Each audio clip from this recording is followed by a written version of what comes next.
Juan. And it's your boys Alonso y Juan with the voice in the sky, Roger. We have opening day coming up, but it just wouldn't feel right to not talk baseball with an actual baseball player because none of us are baseball players.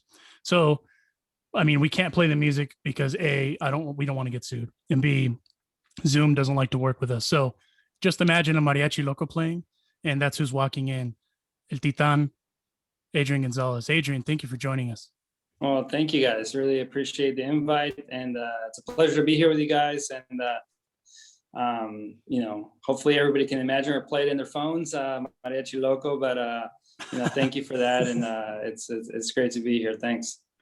No, and again, thank you. And speaking of mariachi, you have come. I never thought you were retired because obviously you hadn't openly come out and said retired, but you're kind of embarking on a goal, and you're trying to make the Olympic team roster with Mexico, and you just recently signed with Los Mariachis de Guadalajara. So congratulations on joining them. It's a expansion franchise. Can you tell us a little bit about how that kind of came about, that deal? Yeah. So last year, well, I can go back a little bit to the last time I played in 2018 with the Mets. Pretty much after that, I stayed in baseball shape, waiting for the right opportunity. To that, the rest of the summer 2018, going into spring training in 2019, I was doing the whole baseball workouts and everything, trying to get see if the right opportunity came. I'm a person that loves my family, and I don't want to just go play on the East Coast and be afar. I did that with the Mets, and it was really, really hard. So I wanted the West Coast opportunity, and unfortunately, the only offers I got were from East Coast teams, so I turned them all down.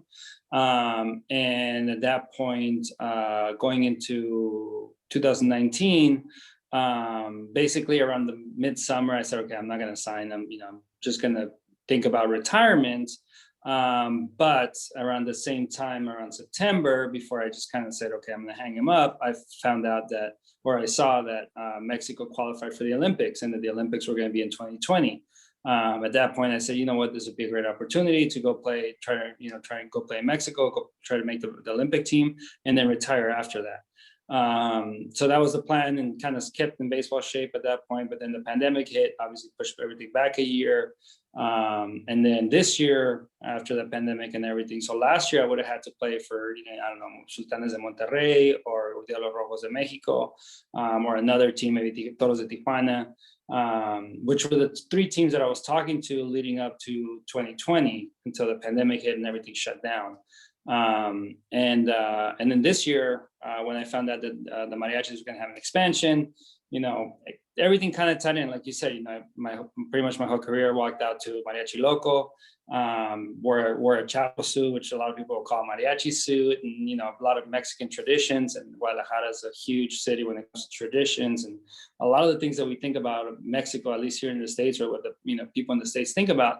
You think about it, they talk about mariachis, they talk about tequila, they talk about the folklore type dancing. All those things come from the state of Jalisco, and so it's a state that is very connected with the U.S. culture of what U.S. thinks of Mexico. So for me, that was like a great way to go and play for this new franchise, start a new story, sets a new culture, and be able to really connect with the U.S. Mexican fan base in Mexico. So that's where we said, you know what, Mariachis would be the best place to go play. Hey, Adrián, it's Juan. Just picking up on that, I really enjoy that you embrace the Mexican American aspect of it. I being a Mexican American, even though I mainly, for the most of the time, I called myself a Mexican, but I denied my American roots. So how do you think the reaction is going to be to you in Guadalajara, even though they know you're an American, but you're not a gringo? How do you think they're gonna, receive you? Because there's a lot of talent down there in the Mexican League. I mean, you got Julio Urias at Culiacan. The Culichis are bringing out a lot of talent in the Major League Baseball. So it's not like this is a joke, right? I mean, you going over there and playing in this league, there's some legit competition there. Yeah, I mean, it is a part of the minor league affiliate, so it's almost like it's considered a AAA league. So consider it a AAA league, just like you would have, where the Oklahoma City Dodgers, right? So that's the competition that it is. It is part of minor leagues. It is part of MLB. So it is an affiliate. You have the same program. You have everything that you have in the minor league, in the AAA team over here. That's what you would have over there. The stadiums are very much like AAA stadiums. Travel is very much like AAA. So consider I'm going to go play in AAA. That's the type of competition that there is. And there's a lot of talent, but when it comes to the Mexican side, I mean, people know I'm Mexican. People know I was born in the US, but I'm Mexican. I grew up in Tijuana. I didn't speak a word of English until I was 10. My first word of English was when I was in 4th grade. And so for me, both my parents are from Sonora, grew up in Tijuana, and yes, I was born in the US, which makes me a Mexican American. So I definitely have to embrace that. And, but at the same time, I consider myself Mexican, and, all my cultures, my upbringing, everything about it, has always been Mexican. So. And with that, I know that Mexico, because I'm like you, I didn't speak a word of English until I was in the 6th grade. Everything is, even now, it's still, I think in Spanish, I talk in English. It still blows my mind that I do that. Exactly. I just don't have an accent somehow. I don't know why, but be that as it may, I know that Mexico has always been important with you, like with your foundation that you and your wife have, where you're helping out, the different sports facilities and such in Tijuana, which is huge. So needless to say, I know that you've taken your Mexican roots very seriously, and most importantly, you've talked about that as far as representing Mexico on the national team level, be it in the WBC, an underrated series that I don't think it's enough attention here, La Serie del Caribe, where a ton of great Mexican players have come out of that, have played in those series. Jorge Cantu, Alfredo Amézaga, obviously yourself, that have played in those series. What can you tell people about that series and the specialness of the Mexican national team? Because the Mexican national team itself, and we'll talk about it in a second, has deep talent too. So it's not like you're coming out there just like, hey, it's a gimme that you may even make the roster, because that's right. How deep the roster currently is. Yeah, no, the roster is deep, and there's some really good players. The Caribbean series is, like you said, it's almost like a hidden gem over here in the U.S. because in the Latin American countries, it's like everything to them, right? I mean, you have, even this last one, you have Dominican, you have Puerto Rico, you have Mexico, you have Cuba, you have Colombia, and Panama. So you had the 6 places that have winter ball teams, and they all have their own individual leagues in the winter, and the 6 champions go to the Caribbean series, and it's almost like the Latin American winter ball champion. And so, you get to see everything. This year, Dominican had, Henry Ramirez playing in it. You still had like a lot of major league talent. Mexico had a great team. Everybody has a great team. It's a lot of fun. It's a great competition. And it is like, that tournament is so much fun because you get to play there. It's a national pride for the Latin American countries. And it's a great tournament, and a lot of, pretty much any Latin American player that has ever gone to the big leagues has played in it. That's how big it is. And yeah, representing Mexico is a huge responsibility. And this Mexican national team, although you won't have any players that are in the big leagues or in AAA and playing in the States that are prospects, you will have a lot of young talent in there. So making the team is no guarantee. I still have to go out there. I have to produce. I have to show that I can still do it. And if I can produce and show that I can still do it, there's a good chance I make the team. But if I can't produce, then the chances are that I will not make the team. Adrian, following up, Alonso mentioned the World Baseball Classic. I love the World Baseball Classic. I went to the last one. I saw the semifinal game with the U.S. and Japan, and then I saw the championship with Puerto Rico and the U.S. What's it going to take? What do we have to do? You played for Mexico. What's it going to take for that thing to really blow up? Do you think it's ever going to get to World Cup levels? I know that's an overstatement because World Cup, soccer football, excuse me, is the most popular sport in the world. But could the popularity for the World Baseball Classic increase? And does Major League Baseball need to do more to promote it? Well, I mean, Major League Baseball could do more. The biggest problem is that because Major League Baseball owns the World Baseball Classic and the owners are very protective of their players, it'll never be that tournament because, you know, you have the World Cup. The World Cup has the best players in the world, obviously. And like you said, I mean, obviously, you know, it's a worldwide sport. Baseball's not a worldwide sport. Baseball is a very, you know, niche country, maybe 10, 15 countries, you know, take it seriously. So, but in the World Cup, you have, you know, let's just say whoever the best player in the world right now is, whether you think it's Cristiano Ronaldo or Lionel Messi, they're playing every single minute of every single game. And in the World Baseball Classic, if you have, you know, the best pitcher in the world, he's only allowed to throw 40 pitches or 50 pitches. So you're never going to get that, like, well, they are the honest champion, because they are the champions under the basis of the tournament, which doesn't give it that great, you know, it's almost like, yeah, you won the tournament, but you're not the ultimate champion. And the marketing is tough because if you can't promote your best players, you can't market, you know, I mean, it comes down to that. So all the club teams in soccer have agreed to let their players go play. And if they get hurt, it's part of the game. And in baseball, that's not the case. So, you know, until that's the case in baseball, you can't really promote it because you can't really have a true champion. And although it's a fun tournament, it's great, the rules are all over the place. I mean, you saw what happened with us with Team Mexico. We got a letter from MLB like a month later saying, you guys got robbed. You got robbed, man. Well, we got robbed, and then MLB sent us a letter about a month later saying, yep, it was our mistake. You guys should have advanced, other than, you know, Venezuela that advanced. But they were not willing to disclose that publicly. It was like a hidden letter that they were not willing to go public and own their mistake. But at the time, they were willing to make it seem like we were wrong. So, I mean, you know, until they can fix all those problems, like, it'll never be legit.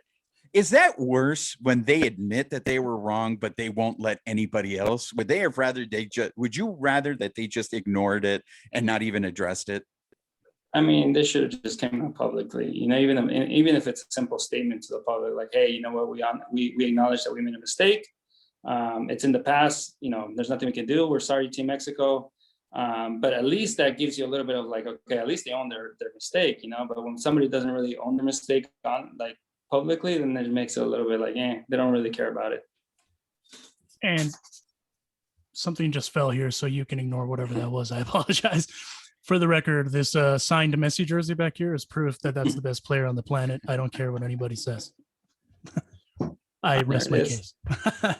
but you know, but speaking of mistakes, you unfortunately. So hold on. Based on signed jerseys, are you saying Peyton Manning is the best quarterback that there's ever been? No.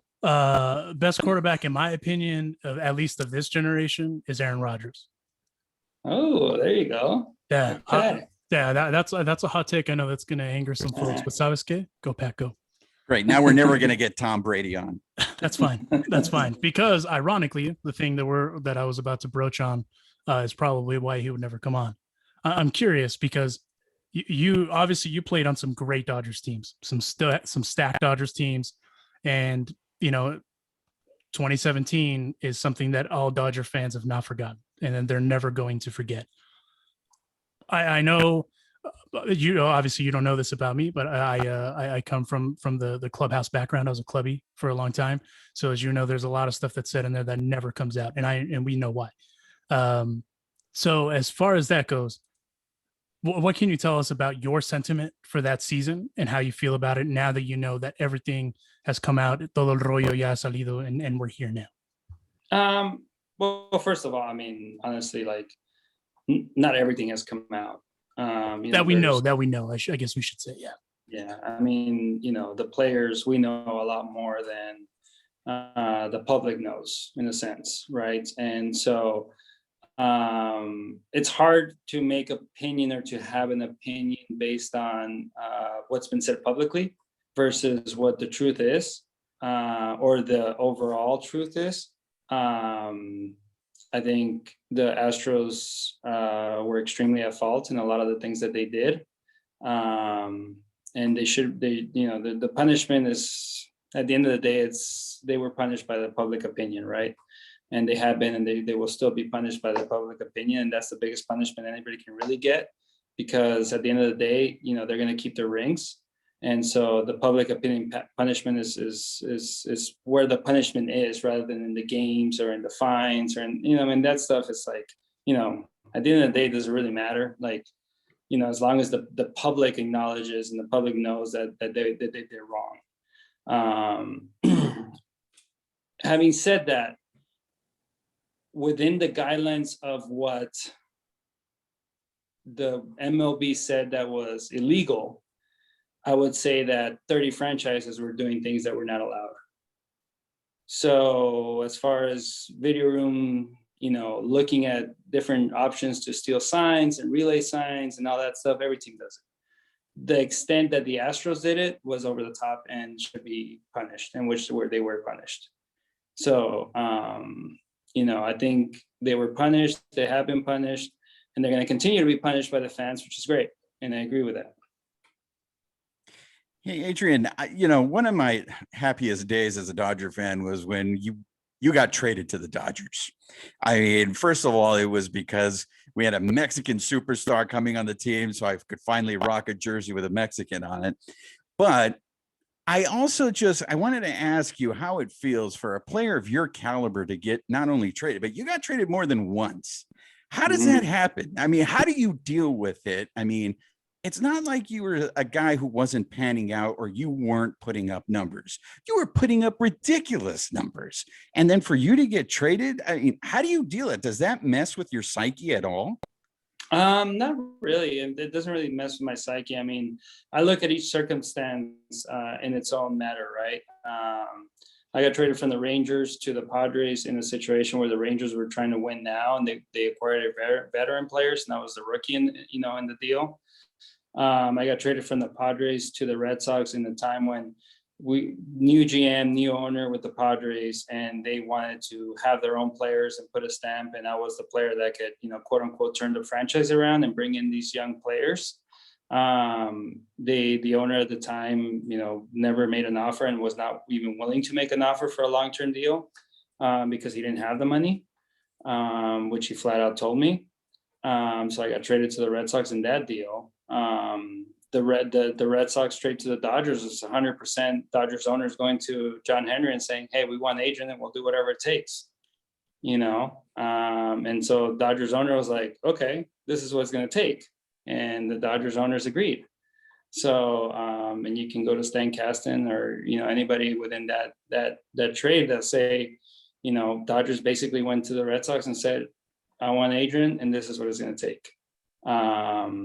And then the trade from the Dodgers to the Braves was a way for me to help the organization get under the luxury tax, and at the same time know that I was going to be more than likely a player that was going to come off the bench with the Dodgers. And at the time it was they gave me an offer where you do this for us, we'll help you find an opportunity elsewhere, and we can now be in a better position. So again, there were all trades under their own circumstances that benefited everybody, and they each had their own moment in time.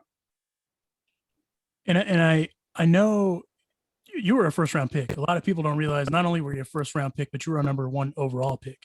And you made it. You were in the Marlins system, and that the circumstance, as you were talking about a moment ago, with that Florida trade, if I'm not mistaken, is you were hurt and you came back, recovered, and essentially they kind of looked at you as a liability, for lack of a better term, something that wasn't going to pan out. And then that deal to the Rangers happened after the wrist injury. I'm kind of curious for you as a super young player. You had only been a professional for 3 years at that point, getting traded over to Texas.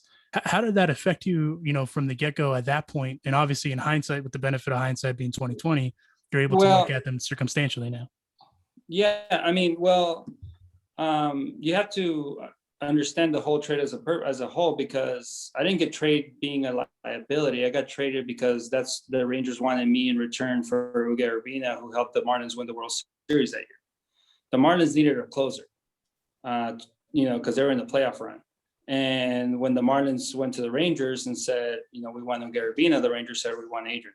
And so they made that trade knowing that they were going to get that elite closer at the time, so they could put him over the hump, and which it did because they won the World Series. So I was that top prospect that got traded, because that's what it took for the Marlins to acquire Miguel Urbina at the time. So again, I think every player, when there is a trade happening, you should be grateful that there's teams that are willing to give up that much, or there's a team that wants you that bad that they're willing to, make a trade. So trades a lot of times is an acknowledgement of the fact that teams want you.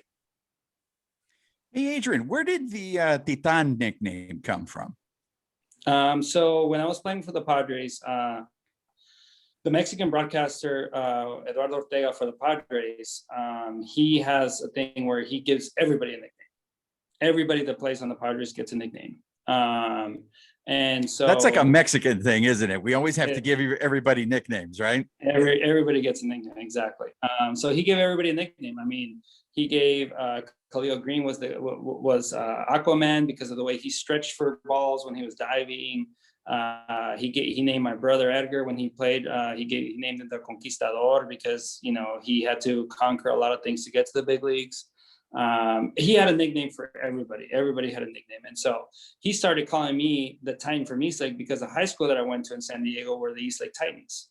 So he called me El Titán de East Lake. Ahí viene el bat, El Titán de East Lake, right? And then after about, I think in the second season with the Padres, he just dropped the East Lake. So he just called Ahí viene el Titán. And then it just stuck. Adrian, I know in your career, you obviously how difficult it is to play at that level that you played at, and for as long as you played at that level, and you have the accolades to go down. You're the 5-time All-Star, the 4-time Gold Glove, 2 times Silver Slugger. The accolades that go with it. For you, of all of the things during your major league career, and I'm not even looking at this past tense in the sense because it's just more of what it was. What is the most important thing for you as a player that you've taken away, now kind of at this chapter in your career?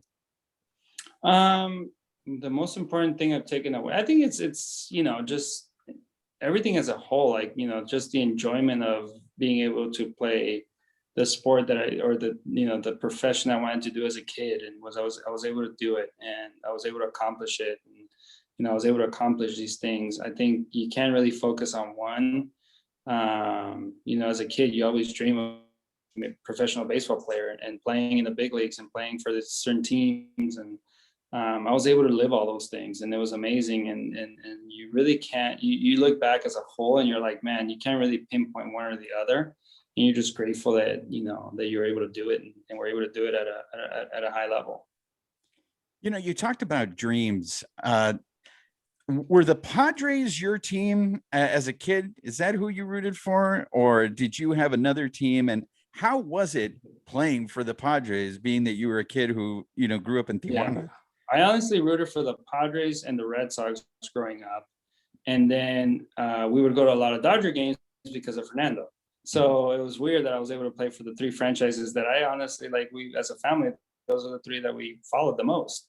And so it's very unique how that played out. And, I was able to play for the Mets and the Rangers as well.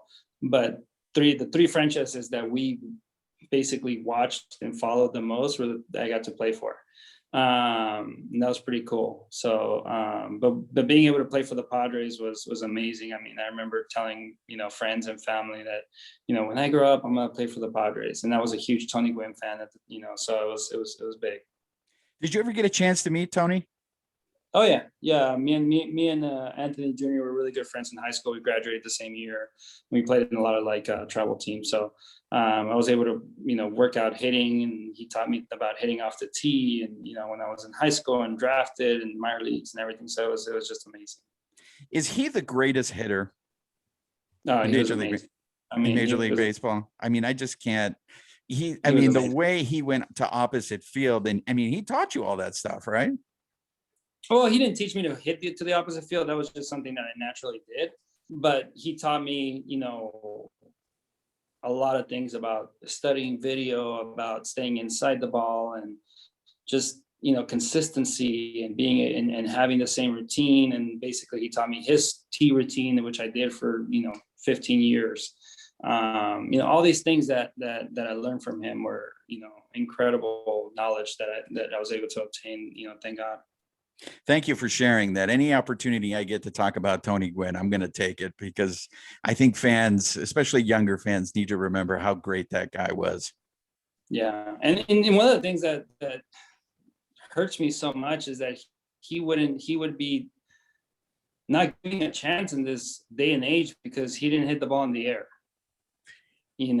This new world of like elevate and hit it in the air. I mean, it's so hard to like see, because the Tony Gwynns of the world will never exist again, because he hit the ball on the ground to the opposite field, or he hit line drives, and he didn't try to elevate. He put the ball in play, which is not something they teach anymore. He never struck out, and he hardly walked. Exactly. I always kid these guys. I always sit there and I tell them he owned Greg Maddux. I mean, isn't that ridiculous? He owned Greg Maddux. Yeah, he owned pretty much all the great pitchers in his era. Well, and there's countless dope stories about Tony too. Like I think Alex Balayez, who was in the Padres system. He because I was a clubby in the Angel system. He would always tell us these great stories about Tony, and just that was his whole thing. Put it in play. Just find a way, put it in play. And I agree with you, Adrian. I don't think we're gonna see, because now it's about exit velocity. Now it's about launch angles and all this jazz. And obviously I play travel ball and all that jazz, and none of that. And I'm 35. Our age, our generation didn't have any of that, and I'm just on the cusp of when they began that. And I think it does a disservice to the game, because there's so many players that are going to miss out, and so many kids that are going to miss out, because it's just so analytic driven. Yeah, I agree 100%. I wanted to ask you, because obviously you played for two of the storied Southern California franchises. There's been a lot of now the Dodgers are World Series champions. The Padres have made a lot of moves. And you were with the Padres for a long time, and at the time, like you said, there was limitations as far as what they could do. Obviously, the business has changed, and they've gone out and made some splashes. Be that as it may, what do you think of the Padres Dodgers quote rivalry, if you will, and kind of starting now, last year really, and kind of going forward? Yeah, I mean, the Padres have set themselves up to have a great 2021 and next few years as well with their talent. Obviously right now Tatis is hurt. That's going to hurt them. I still think this year the Dodgers are the most talented team out there. They're deep in starting pitching, bullpen. They're deep in lineup and bench. They have a very deep team. The Padres are doing their best to catch up, and they're not too far behind. We always say that injuries will dictate, honestly, how the season's going to go, especially in a non-COVID season where you're actually playing a full season, where the marathon happens, and injuries really take a toll. So I feel like the Padres, if they sustain 2 big injuries, it could really hurt them, where the Dodgers can probably sustain 4. Let's just call it that way, right? So the depth is really where the Dodgers set themselves apart as far as talent. But they're both extremely talented. I mean, they both have 1, 2, 3. If you look at a playoff picture, they both have 1, 2, 3 starting pitchers. The Dodgers have a pretty decent bullpen. The lineups are both deep. They both, work the counts and everything. But right now, to 2021, the Dodgers are still slightly above, and it's going to be a great rivalry for the years to come for sure. Hey, Adrian, you faced the guy and then you played along with him. How can you talk about those tough playoff losses, and especially seeing Kershaw have to take the majority of the blame from that, especially from stupid fans like myself who don't know anything about baseball, or the media blaming him, saying, he didn't show up in the postseason. How do you pick up a teammate like that after those painful disappointments? I mean, Kershaw's a guy that, he's self-motivated and he takes the losses, as hard as anybody out there. But he's quick to pick himself up and get ready for, his next start and, look forward rather than look back. And, in baseball, you have to do that because the turnarounds are so quick. And so baseball teaches you to, just turn the page and keep working and knowing that, it's about routine. It's about putting in the work, and then the results, you can't really control all the results. Kershaw's issues or, things in the playoffs in the past, at least when I saw him in the clubhouse, it was because he cared too much and he tried too hard. And so I know from experience, the minute you care too much or you try too hard, things that your muscles don't work the same, and things don't happen exactly how they do when you're not so invested in the moment. And then that's honestly what happens with a lot of people in playoffs or in situations, right? They care so much and they want to do so much for the team and for the city and for the fans, that it can hold you back. The great thing about Kershaw is that he is and has been one of the best pitchers in the game, top 3 pitchers in the game for sure, for so long. And he's been given so many opportunities that eventually it gets to a point where it's like, you know what, I'm just going to have fun. And it looked like that's what happened last year. He just decided to just go out there and just have fun and enjoy the moment and just let things happen. And it was great to see. And obviously he had an incredible supporting cast and the perfect team around him. And the Dodgers were just so much more talented than anybody else. It was hard seeing them lose anything. Obviously we all sweated the Braves series, but they were able to regain, gather up and take care of business. I wanted to ask you, Adrian, you talked about going into this, the Mexican League season, that you feel like you're in the best shape that you've ever been in. And, I've seen on Instagram that you're training with Canelo, which, by the way, super tight that you're training with Canelo. That would be super sick. I wouldn't want to be hit by that guy, but that would be super sick to train with him. But you've talked about that you feel like you're in the best shape that you've been in, maybe ever. How long do you see yourself still playing for? And do you foresee playing longer than just this season in Mexico? I'm not looking past this, this next step in my life. I'm focusing on playing this summer, making the Olympic team and hopefully going to Tokyo and representing Team Mexico in the Olympics. Those are the things I'm focused on right now. As far as how I feel physically, I don't just feel, I am the strongest I've ever been in my upper body, because I've been able to focus on lifting and upper body lifting and a lot of shoulders and chest and back. And just from an upper body standpoint, I am the strongest I've ever been. I feel incredibly strong in my shoulders and my back and all the muscles when I'm taking batting practice. I see it off the bat. Earlier in my career, I was a lot stronger in my lower half. When you get older, there's very little reason to do a lot on the lower half, especially if you've had back issues in the past. And so, my lower half lifting has been a lot of prehab, where, I'm doing all the exercises and I'm doing everything I need to do to keep everything strong, but keep everything healthy. And it has been extremely healthy. I haven't had any setbacks. I feel incredible. It's kind of like a tale of two halves of the body part, right? You have the lower half, which is all like maintenance and staying healthy and feeling great, which I have been. In the upper half, it's like strong, lift. So I feel great. I see it when I'm out there doing some of my baseball activities, and hopefully that'll allow me to have a great summer. I had a question for you. Are you right-handed? I am right-handed.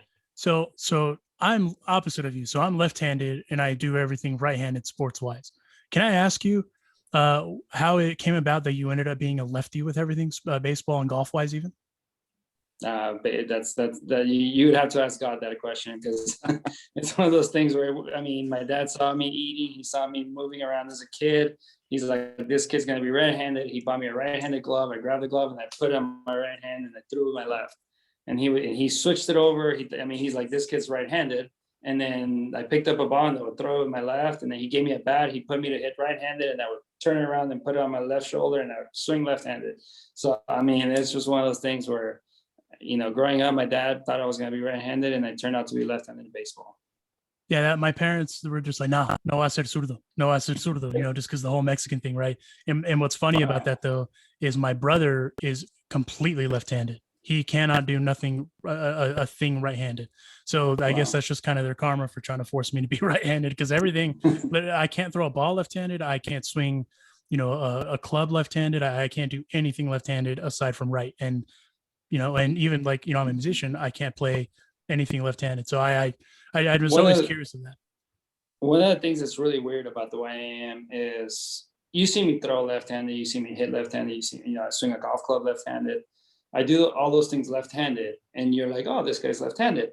But then I right, and then I'll shoot a basketball right-handed. I'm right-handed with basketball. And if you see me shoot a basketball left-handed, it seems like I'm the most unathletic person in the world. I can't even shoot a basketball left-handed. And then I bowl right-handed, and I'm a pretty decent bowler. But if you see me bowl left-handed, which you would think that because I throw left-handed, it would be pretty good, I literally throw the ball 2 lanes to the left. Like, it is like, I am like the most uncoordinated left-handed underhand, but I'm really coordinated overhand. And right-handed, I'm very uncoordinated overhand, but I'm very coordinated underhand. So it's just really, really weird the way I am. And, I got to a point where it's like, it's the way I am. And that's what it is. No, I'm right there with you. I mean, that's how I am too. There's some things, I'm stronger left-handed than right-handed, but I do things easier right-handed. Yeah, it's weird. And I'm the same way. It's just one of those, like, sabes que, this is what it is. And that's just how it's going to be. Yeah, exactly. You don't try to figure out why. No, yeah, there's no reason. Yeah. Adrian, when you finally decide to call it quits, it sounds like you already have your post-career baseball career already planned out. I mean, you got a cigar line, you're an investor in Calidad Beer. Are you associated with Lit, right? That's your company? No, Lit is not my company. Lit is Justin and Taylor's company. I am somewhat of a brand ambassador, you can say, for Lit. Okay. That we started working together a few months back, and everything kind of have a lot of synergies. And I love working out. I really believe in their system. They have an incredible system. So the workout, everything. They just have a great thing going on. So more of a partnership there.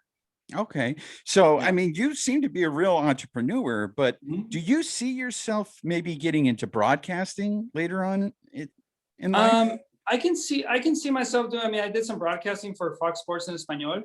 Yeah. I did 4 games last year,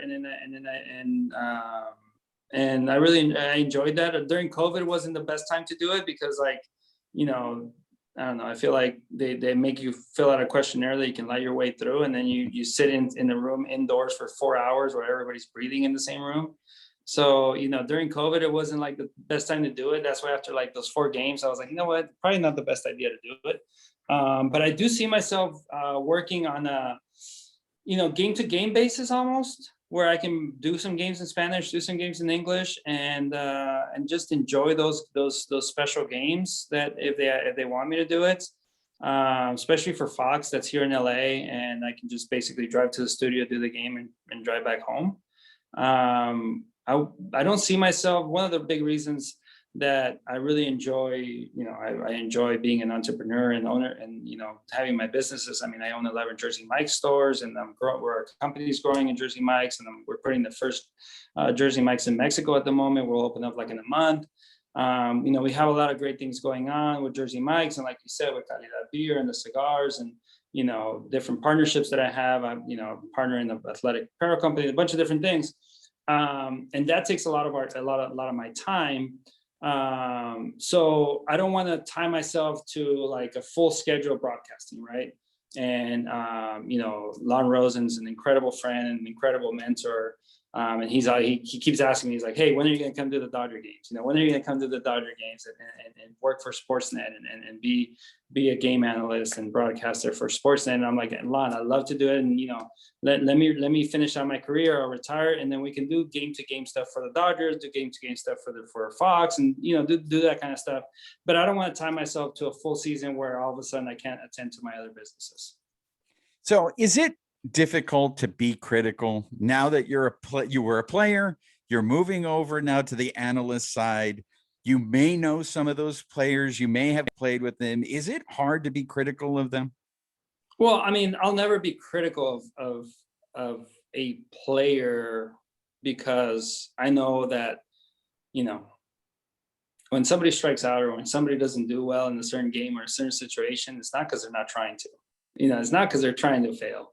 It's just because it's the moment, and it's just baseball. It happens. You fail, you have success, and it all comes down to the matchup. The changes in that. I can think of like a time when I had a lot of success against a pitcher, and all of a sudden I started failing against him. Why? Well, he probably changed the style of how he pitched to me, and I was used to seeing pitches this way, and now he's pitching this way. So now, I need time to adjust to the new style of pitching. So, there's a lot of factors that come into play, not just like, oh, he struck out, he sucks. So there's a lot more factors. And so for me, I would never be critical of somebody. I would say, the matchup benefited this guy versus that guy. The situation was more for this guy than that guy. This team had a great game plan against that pitcher. Or, so you give credit to where credit is due versus saying, oh, this guy sucks, or this guy's not capable, or whatever you want to say, where, you hear a lot of that stuff, but, knowing what the effort and everything that goes into preparation, it's hard to be critical, because, you can't be critical of the amount of work that is put into every game. I mean, if you knew, people think that I've always had this conversation with fans and friends. And they asked me like, hey, what time do you get there for a 7:00 game? Do you get there like at 5, 6? I'm like, no, dude, we get there at noon, 1 o'clock. And there's hours of preparation that goes into it. And then after the game, some guys get there at 11 so they can work out and then eat and rest and all this stuff. I was a guy that got there about 1:30, maybe 2 o'clock. And I would do all my work. And then after the game, I would lift. And so I wouldn't leave until midnight. And so you're putting in so much work every day to be fully ready, that people don't realize that. And it's daily, and it's a grind, and in the off season you're working. And I mean, people are like, oh, it's the off season, you're off. And you're like, no, I'm not off, because, we're working out every day, Monday through Friday, Monday through Saturday. I mean, it's so much work, and you can't really be critical. You can just say, maybe this guy's more talented, or whatever. The situation was different. No, and it's no lie. It's a grind, and I appreciate you pointing that out, because of the internet. I feel like gets people caught up and makes it easier to be that lounge chair quarterback with everything. And I don't think it does justice to all the players, because you obviously can attest, getting to the show is incredibly hard, whether you're a first round pick or not. It's baseball's easily, in my opinion, the most difficult sport to play behind professional golf. Professional golf we can have an entire podcast about that, because it's not fair how good those dudes are. I know, right? Just even like Bryson DeChambeau, just like the way that I have 170 mile an hour club head speed, and I can just drive the ball 350. Okay, that's fine. That's just casual. But you know what, Adrian, we really appreciate the time. It was really cool for you to give us a little bit of insight. What are you Adrian, before we let Adrian go, Adrian, I have to ask you this. Being that you played for the Padres and you played for the Dodgers, what is a better taco town, San Diego or LA? And what places do I need to go to get good tacos in those cities? That's an unfair question. That's a very unfair question. Okay, please tell me why it's an unfair question before I answer. Just because I feel like when it comes to tacos, it's 1A, 1B, San Diego, LA. Okay. But he's the perfect person to answer this. This is my answer, because I mean, I can say that I'm the biggest taco lover coming from Tijuana. My first question is, you have to categorize tacos. You can't just say tacos, like, because you have tacos can be anything, right? I mean, tacos can be a million things, honestly. You can have fish tacos, you can have, you know, guisados, you can have like, you know, you can have tacos of anything. So you can't just say tacos. I mean, you know, if you're talking straight carne asada tacos, I can give you the places to go to. If you're talking fish tacos, I can give you the places to go to. Like, you know, you got to be specific with what you're asking for. Wow, he totally calls me out. This man knows tacos. So what is your go-to taco? If you gotta have a taco, what do you go for? I will give you the category that I feel like if I'm in the city, I will try every single location I can find, and that's a carne asada taco. Right. And a carne asada taco for me, the minute you put lettuce or cabbage, you're scratched off. Thank you. Right. Thank you. I've been campaigning that for years. Thank you. If you put sour cream or mayonnaise, you're out. I'm sorry. Right? What about salsa de aguacate? Salsa de aguacate is fine. Okay. Salsa de aguacate is fine. So I'm giving you that right now, right? You can have the best taco in the world, and if you put any of those things, now you're a different category. You're like, you know, you're trying to be gourmet or you're trying to be something else, but you're not a carne asada taco, like, as me being from Tijuana knows it. Okay, so based on that, LA has two spots that I would really, really recommend that I've gone to and I've had and I have consistently. That would be Tacos 1986 and Sonora Town.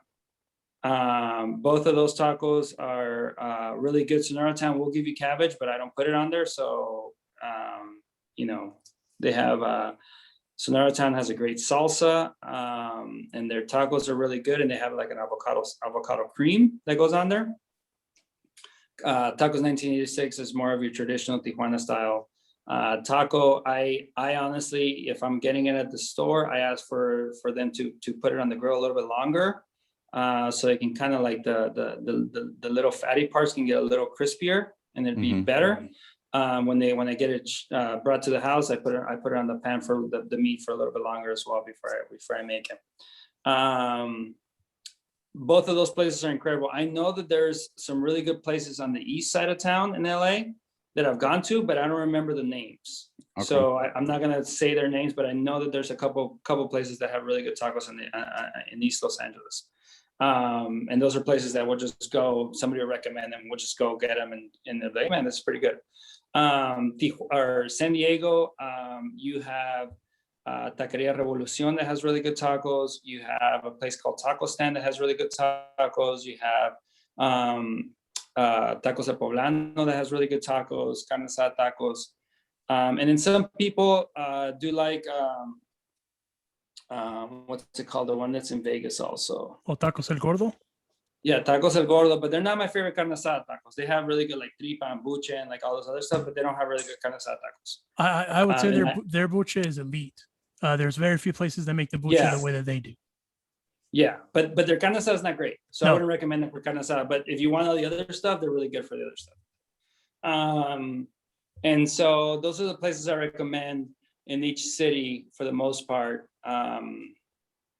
So yeah, I mean, you can't go wrong with those places. If you're in New York, Taqueria Número Uno is really good. I mean, I can go city to city and give you places for tacos, but we'll bring you on next time, and we'll go into detail. We'll do a tour. Yeah, we'll do Major League Baseball cities where we get good tacos, man. I really. And again, you know, we go into tacos like, you know, people will go crunchy tacos. I'm like, okay, that's a whole nother category too. Like, you know, I mean, everything's its own category, right? But the problem is, with your initial question, you can't just say who has better tacos. That's not the right question. You know, and if knowing that you were this, you know, the master at it, because ever since you brought that taquiza to spring training, I was just like, he is the greatest. He is my favorite player. You know, I love that you brought the taquiza to spring training, and I really appreciate you taking the time to answer that question. Yeah, of course. I mean, I could talk about food. I mean, the reason why I have a belly is because I eat a lot and I enjoy my calidad beer. Hey, so like that, I would have a 6. Like my cousin says, tú come y el cuerpo que tome la forma que quiera. No, See, I always say I play for the tie. I mean, I know that if I got to eat 10 tacos and down 6 beers, I'm going to work out for 2 hours, but, I mean, if it wasn't for taco, ceviche and beers, I would have a 6-pack, man. Well, and in preparation for today's podcast, I have a Traeger. I made some carne asada, la preparé. I threw it on the Traeger, made, the edges extra crispy, just put some salsa on it, and that was it. And I'm glad that I did that, because now I know that I didn't disrespect Adrián González's taco game in any way, shape, or form by throwing crema, by throwing cabbage. You know what I mean? Well, like I said, that's a whole other category. Like, that's not a carne asada taco Tijuana style. No. It's you put. I'm never gonna like, oh, that's not a taco. It is a taco, but it's not the taco that I grew up knowing or that Tijuana knows. And thank you for saying that, because I've been campaigning that when you start throwing stuff like that on there and then too much, I feel like it takes away from the integrity of the taco. Yeah, I mean, that's why I say, like, okay, now you're going into a gourmet taco where you're trying to, like, make it your own style and have your own thing. And at that point, you're not calling it a Tijuana style treat taco. You're calling it, whatever. I don't know, something else. A tortilla con carne y un montón de otras cosas. Yeah, sure. Yeah, exactly. That's like also like when they're like, oh yeah, you put cheese in your taco. I'm like, well, that's called a mulita or a quesadilla con carne. That's not a taco anymore. That's something else now. Now you're going into a whole other thing. Like, if you put cheese in it, now it's a quesadilla. Now it's a quesadilla with carne or a mulita or a vampiro or whatever else. But it's not a taco anymore. Yeah. We'll have to have you back on after you're in Jalisco for a while, because I'm gonna want to ask you where you got the best torta ahogada that you've had while you've been there. Trust me, we're gonna go find all the best restaurants, and we're gonna put them all on social for when people travel, not just in Guadalajara, but every place, every city I visit. I mean, I'm planning on turning this into almost like a travel show while I'm playing. Nice. Make sure you guys follow him on Instagram, because he puts up some great videos. Even though I was looking for the video when you were boxing Vassay, well, not even boxing Vassay, when you made him wear the gear and you punched him, and you're like, I didn't even punch you hard. I love that video. Yeah, that's where Ryan Garcia got his idea of punching people with that thing on, right? That video was so great. So yeah, follow El Titan's social media. He puts some great stuff on Instagram. If you ever want to have a good laugh, just invite Vassay, because you can do whatever you want with him. He's like that like happy-go-lucky guy. Like, yeah, I'll do that.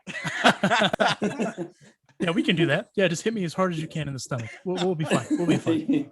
He's the best. Did you guys ever see that video? I mean, it's hilarious because Adrián literally says to him, he's like, dude, I didn't even hit you that hard. And Vassay's already almost falling on the ground. It's great. Well, listen, Adrián, thank you. Thank you for taking the time. We really appreciate it. I'm intrigued just on your food tour alone of Mexico, because I haven't been down there in so long. I'm from Durango, and right now I wish that Durango had a team, so that way I could see you take just a tour of all the dope food there. But alas, here we are. But again, thank you for the time and for the insight and everything. We really, really appreciate you making the time. Thank you. No, thank you guys. And tomorrow will be a fun day. So it'll be great. And thank you guys for the time. Yeah, absolutely.